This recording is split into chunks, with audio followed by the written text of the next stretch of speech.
महकी फ़िज़ा अलकरम, इल्म व हिकमत की महकी फ़िज़ा अलकरम, अलकरम अलकरम ऐ खुदा अलकरम। अल करम हाई स्कूल, शेरशाह रोड, दाता नगर, बादामी बाग, लाहौर। बिस्मिल्लाहिर्रहमानिर्रहीम। अलकरम हाई स्कूल दाता नगर बादामी बाग लाहौर की तरफ से क्लास 9th बेटे लेसन हमने शुरू किया हुआ है 3 days to see by Helen Keller. रोज़ाना आपको बताता हूँ कि हेलन केलर इसकी मुसन्निफ़ा है, ब्रिटिश थी, अमेरिकन थी, ख़ुद इसने ये लिखा है। और यू में से कि वो 19 माह की उम्र में वो मुकम्मल तौर पर ब्लाइंड और डेफ हो गई थी, लेकिन she did a lot for blind people, disabled people in the world. दुनिया में उन्होंने नबीना लोगों के लिए, बहरे लोगों के लिए अदारे बनाए, फंडिंग हासिल की और ख़ुद पर्सनली उनको फंडिंग की उन्होंने। तो his services, her services in this regard are not unforgettable. उनकी जो खिदमात हैं उनको हमेशा याद रखा जाएगा। तो यहाँ वो लॉन्च कर रही है कि if I were given 3 days to see, तो what are the things she would like to see. अगर उसे वो 3 दिन देखने को मिल जाए ज़ाती तौर पर, तसव्वुर है ना उसका, तो वो क्या कुछ देखना चाहेगी। हमें वो असल में ना वो थोड़ा सा वो तंज कर रही है कि आंखें होने के बावजूद आप लोग, इतनी खूबसूरत नेचर है, इतना कुछ है देखने को, लेकिन आप नहीं देखते। तो वो बता रही है जी कि वो क्या कुछ देखना चाहेगी 3 दिनों में। तो आज हमने पैराग्राफ नंबर 8 शुरू करना है।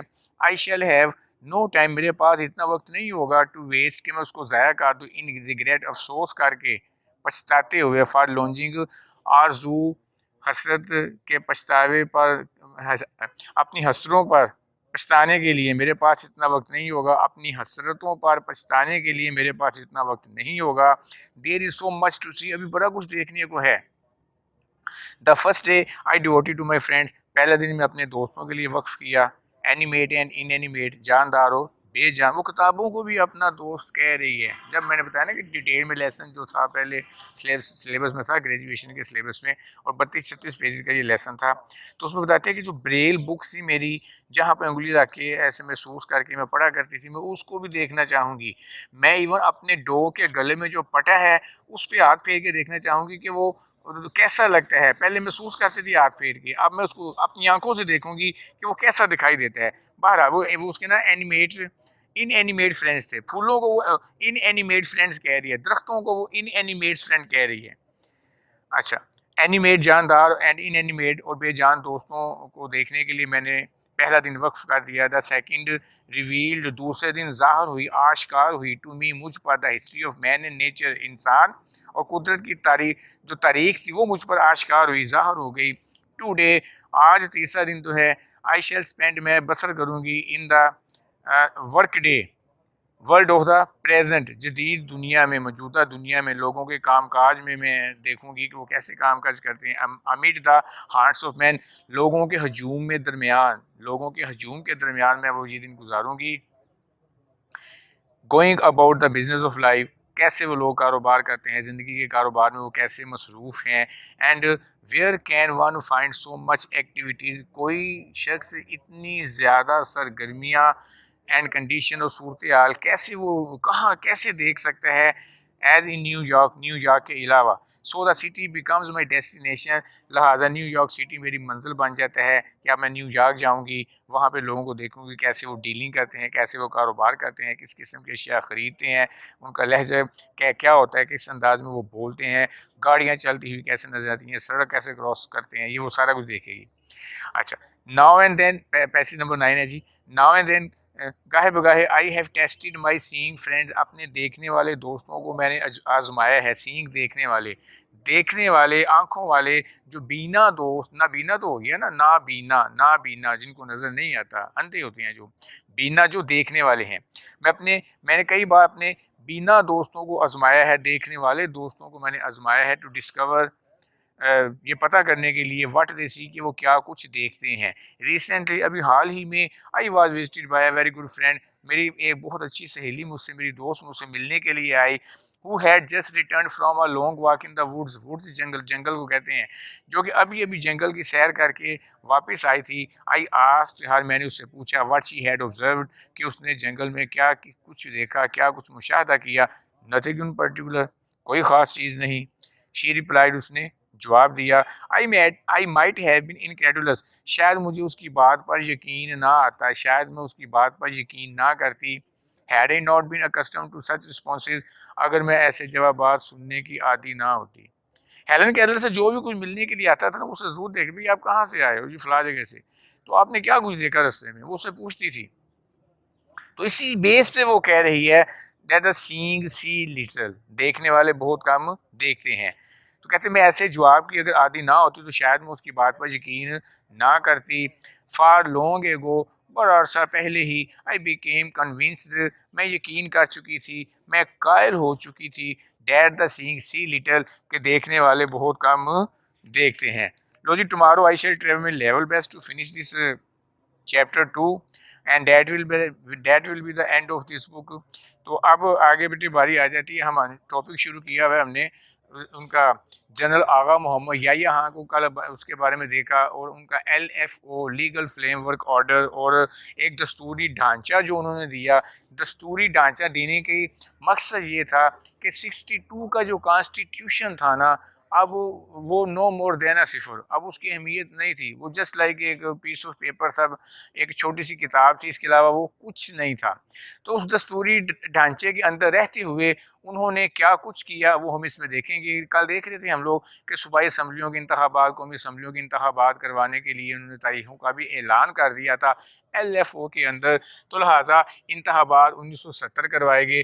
बेटे इन इंतखाबात में मशरकी पाकिस्तान और मगरबी पाकिस्तान, मशरकी पाकिस्तान जहां आज बांग्लादेश के नाम पर मुल्क जो है वो दुनिया के नक्शे पे नमूदार है, और मगरबी पाकिस्तान जहां हम लोग पाकिस्तानी रह रहे हैं।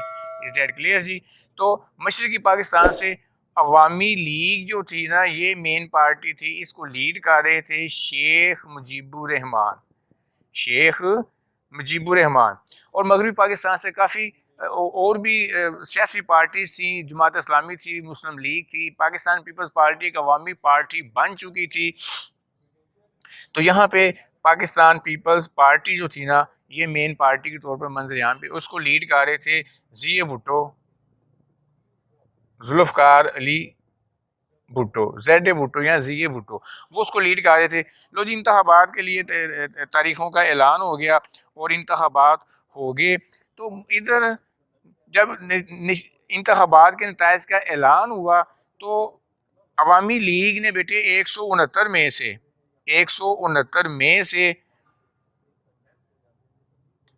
167 नशिस्तें हासिल कर ली। बाकी जो दो नशिस्तें बची थी उसमें नूरुल अमीन और राजा तीरी देव राय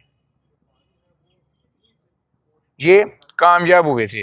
इसका क्या मतलब है? क्लीन स्वीप कर गई। इसमें ख़वातीन की मखसूस 7 नशिस्तें भी शामिल थी, जो कि वो सारी जो थी वो अवामी लीग ले गई। आई रिपीट, मशरक़ी पाकिस्तान में अवामी लीग जिसको लीड कर रहे थे, जिसके लीडर थे शेख मुजीबुर रहमान, 169 नशिस्तों पर इंतखाबात करवाए गए और उन्होंने 167 नशिस्तें हासिल कर ली। इसमें ख़वातीन की भी 7 नशिस्तें शामिल थीं और बाकी जो 2 नशिस्तें बची थीं उनमें नूरुल अमीन और राजा तीरी देव राय कामयाब करार पाए। अब जो जेड भुट्टो जो थे उन्होंने 144 में से 88 नशिस्तें हासिल की, 5 नशिस्तें ख़वातीन की जो थी वो ले गए। बाकी जो नशिस्तें बची थी उनमें जमात इस्लामी के कुछ लोग थे, कुछ मुस्लिम लीगी थे, अपना जिन्होंने इंतखाब में हिस्सा लिया था मुस्लिम लीगी थे, कुछ आज़ाद उम्मीदवार जो थे वो मंजर आम पे आए। तो बहरहाल ना, ये बिल्कुल क्लियर नतीजा हमारे सामने था कि उधर से अवामी लीग क्लीन स्वीप कर गई और इधर बड़ी वाज़ अक्सरियत हासिल कर ली इधर जुल्फ़कार अली भुट्टो ने। तो ये नताइज ने ना एक अजीब सी सूरत हाल पैदा कर दी, और यही अजीब सूरत हाल जो थी वो मशरक़ी पाकिस्तान की अलहदगी का बायस बनी। डिटेल उसकी देखते हैं, ये ज़रा देखिएगा। 70 की कौमी असम्बली के आम इंतखाबात में मशरक़ी पाकिस्तान से शेख मुजीबुर रहमान की अवामी पार्टी अवामी लीग ने 169 में से 167 नशिस्तें बेशमूल ख़वातीन 7 नशिस्तें हासिल की। बाकी 2 सीटों पर नूरुल अमीन और तीरी देव राय कामयाब हुए। मगरबी पाकिस्तान से जुल्फ़कार भुट्टो की पीपल्स पार्टी ने 144 में से 88 नशिस्तें, जिनमें ख़वातीन की भी 5 नशिस्तें शामिल थी, हासिल करके वाज़ कामयाबी हासिल की। बाकी दूसरी नशिस्तें दूसरी सियासी पार्टियों ने हासिल की। इंतखाबात के बाद इक़्तिदार की जंग ने एक नई सूरत हाल अख्तियार कर ली। अच्छा, शेख मुजीबुर रहमान ने चूँकि उनकी नशिस्तें ज़्यादा थी, उन्होंने दबाव डाला कि जी ये अपना मुझे हुकूमत साजी का मौका दिया जाए। बड़ी प्रॉब्लम क्रिएट हुई। आपकी बुक में नहीं लिखा हुआ असल सूरत हाल क्या थी, ये चूँकि मुख्तसरन लिखा हुआ है, अगर आप आगे हिस्ट्री पढ़ोगे तो उसकी डिटेल आपके सामने आएगी। उन्होंने, क्योंकि हमारा कैपिटल उस वक्त ना इस्लामाबाद था, कैपिटल हमारा इस्लामाबाद था। बेटी हुकूमतें जब नहीं बना करती है ना तो वो कैपिटल्स में होती हैं जहाँ असम्बली मौजूद होती है। लेकिन शेख मुजीबुर रहमान डिटाई पे उतर आया, उन्होंने कहा जी असम्बली का इजलास जो है ना वो इस्लामाबाद की बजाय ढाका में जो है ना वो होगा। और प्रेसिडेंट पे जोर डाला कि आप ढाका में असम्बली का इजलास बुलाएं, मैनेजमेंट हम खुद करेंगे। वो एक अजीब सी, वो ना एक टूल बना हुआ था इंडिया के हाथ में। शेख मुजीबुर रहमान जो था ना, he had become a tool in the hands of India. India के हाथों में टूल बना हुआ था और इंडिया की पूरी कोशिश थी किसी न किसी तरीके से इसको अलहदा किया जाए, क्योंकि 65 के वार में जो हमने उस पर दाग लगाया था ना वो उसको धोना चाहता था। लिहाजा वो मुख्तलिफ किस्म की साजिशें करने में मसरूफ़ अमल था। बड़ा कुलीदी किरदार अदा किया इंडिया ने मशरक़ी पाकिस्तान की अलहदगी के ज़मन में। बहरहाल कि जी इजलास ढाका में होगा, आप यहाँ पर बुलाएं, तो भुट्टो साहब वहाँ जाने के लिए तैयार नहीं थे। तो ये ना अना की जंग जो थी वो छिड़ गई। और दूसरा एक बड़ी अजीब सी बात है कि वो जनरल आगा मोहम्मद याह्या खान जो डिक्टेटर 69 में मार्शल लॉ लाए थे, उनकी ख्वाहिश थी कि भाई ये मसला इनका ना ऐसे डिवाइड ही रहें, ये आपस में लड़ते ही रहें। अपने इक़्तिदार को ना वो टूल देना चाहता था, वो अपने इक़्तिदार को टूल देना चाहता था। तो लिहाजा वो ना उसकी बात सुन रहा था ना उनकी बात सुन रहा था। तो इन असना में ना उसने अवामी लीग के जो रहनुमा थे शेख मुजीबुर रहमान, मतवाज़ी हुकूमत कायम कर ली और वहाँ पर जो था वो तंग करना शुरू कर दिया मशरक़ी पाकिस्तान के अफसरान को, जो लीडरान थे, जो आम आदमी वहाँ पे रह रहे थे, जो बिजनेसमैन थे, उनका इस्तेहसाल करना शुरू कर दिया। तो इधर से इन्होंने अपना जो हमारे डिक्टेटर थे आगा मोहम्मद याह्या खान ने इनको जनरल टिक्का खान को गवर्नर बना के वहाँ पे भेज दिया। इन्होंने जाके वहाँ पर खूब उनको ठीक किया जैसे ठीक करने का हक था। तो उसका बड़ा ववेला मचाया गया दुनिया के अंदर, बुनियादी हकूक़ की खिलाफ वर्जी कर दी गई। बांग्लादेश के अंदर अपने ही मुल्क वालों को मारना शुरू कर दिया गया। और इसी दौरान उसने शेख मुजीबुर रहमान ने अपनी छत पर बांग्लादेश का परचम लहरा दिया। बेटे एक स्टेट के अंदर दो परचम नहीं होते, बेटे एक स्टेट के अंदर दो परचम नहीं होते। परचम तो एक सालमियत की निशानी हुआ करता है, परचम तो एक यकजहती की निशानी हुआ करता है। वो सुना नहीं हुआ है, इस परचम के साए तले हम एक हैं, हम एक हैं। तो वो अपना अलहदा परचम बना के बांग्लादेश का उसने अपने घर की छत पर लहरा दिया। ये एक तो खुलेआम उसकी बगावत ही है। उसको गिरफ्तार कर लिया गया, हालात आपे से बाहर हो गए और इंडिया ने खूब हेल्प की शेख मुजीबुर रहमान की। और मक्ती बाहनी एक तंजीम उन्होंने बनाई थी उस दौर में, मुक्ति होता है आज़ादी दिलाना, बाहनी बेटे काबिल काश्त ज़मीन को कहते हैं। बड़ी काबिल काश्त ज़मीन है बांग्लादेश की ना, मशरक़ी पाकिस्तान की ज़मीन बड़ी काबिल काश्त ज़मीन है, चावल बहुत होता है। तो उन्होंने ये एक जो गुंडे थे मशरक़ी पाकिस्तान के इंतहा पसंद लोग जो थे, मक्ती बाहनी की एक उन्होंने तंजीम शुरू की जिसका मकसद ये था कि किसी तरीके से मगरबी पाकिस्तान के लोगों को यहाँ से निकाला जाए, हमें अलहदा जो है मुल्क बनने का अख्तियार दिया जाए। कुछ इस किस्म की सूरत हाल थी। तो इंडिया ने अपनी जासूस उतारे, अपने लोग बांग्लादेश में भेजे उसमें। तो उन्होंने मक्ती बाहनी के कारकुनों के साथ मिलकर ना मगरबी पाकिस्तान के अफसरान का, आम शहरियों का कत्लेआम शुरू कर दिया, तंग करना शुरू कर दिया। हालात इतने बिगड़ गए कि इंडिया ने हमारी नाकाबंदी कर दी। क्योंकि ये मैं थोड़ा सा आपको बताना चाहूँगा अपने बच्चों को कि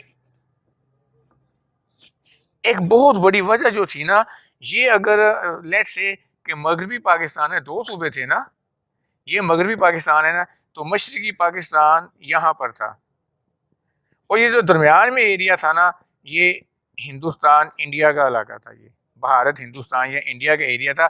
तो हमें दूसरे सूबे में जाने के लिए दुश्मन मुल्क की सरहदों से गुजरना पड़ता था। जब हालात आप से बाहर हो गए ना, तो इंडिया ने खूब उनकी हेल्प की, मक्की बाहिनी के कारकुनों के साथ मिल गए। तो इस दौरान ही उन्होंने बहाना बनाकर ना, जहाज़ के अगवा का डिटेल अगले टॉपिक्स में आ रही है, बहाना बनाकर उन्होंने क्या किया कि पाकिस्तान की यहाँ तक रसाई जो थी ना, नामुमकिन बना दी, नाकाबंदी कर दी गई। तो यहाँ जो हमारे फौजी थे वो यहीं फंसे के फंसे रह गए, हमारे यहाँ लोग जो थे यहीं फंसे के फंसे रह गए। और इस दौरान उन्होंने हम हमदर्दियाँ हासिल करने के लिए, भारत ने मशरक़ी पाकिस्तान की हमदर्दियाँ हासिल करने के लिए उनके लिए अपने महाजरीन का, आप हिजरत करके हमारे मुल्क में आ जाओ, महाजरीन बना के उनको उधर भी अपने मुल्क में मंगवा लिया और दुनिया के सामने बड़ा सच्चा बनने की कोशिश की कि जी मैंने बड़ा काम किया है। इन मुसलमानों के, मगरबी पाकिस्तान के जुल्म-ओ-सितम का निशाना बनने वाले जो बहारी वगैरह थे वहाँ पे मशरक़ी पाकिस्तान के लोगों को अपने मुल्क में बसाया है। तो उसने हमदर्दियाँ हासिल करने की कोशिश की। In short, in a nutshell, ये उधर जो ख़राबियाँ पैदा हो गई, नाकाबंदी कर दी गई, हमें यहाँ तक रसाई नामुमकिन हमारे लिए बना दी गई, हम असला यहाँ ना भेज सके इंडिया का मुकाबला करने के लिए, क्योंकि उसने ऐलान जंग कर दिया था। इंडिया ने ऐलान जंग कर दिया था। तो ना हमारा असला जा सका, ना यहाँ रसद पहुँच चुकी, ना खाने पीने की अशिया पहुँच सकी। तो बड़ी सूरत हाल एक अजीब किस्म की क्रिएट हो गई और दुश्मन जो था अपने मज़मूम मकासद में कामयाब हो गया। और 16 दिसंबर 1971, डेट बेटी आपने याद रखनी है, 16 दिसंबर 1971, बांग्लादेश के नाम पर मशरक़ी पाकिस्तान हमसे जुदा हो गया और एक नए मुल्क की सूरत में दुनिया के नक्शे पर नमूदार हो गया। अब सवाल ये पैदा होता है, ये तो मैंने मुख्तसरन आपको बता दिया, ये बड़ी डिटेल है। What were the several causes which were responsible for the bifurcation of East Pakistan from West Pakistan, कि मशरक़ी पाकिस्तान की अलहदगी के असबाब क्या थे। इसमें बड़े बड़े लोगों का नाम आएगा, बड़ी बड़ी वजूहात आपके सामने आएंगी, वो क्या थी, will be seen in the next lecture. If you find any sort of problem, any sort of question अगर आप पूछना चाहें, you may contact us in the comment section. I will try my level best to give you a satisfactory answer. फ़ी अमानिल्लाह, God bless you, अल्लाह हाफ़िज़।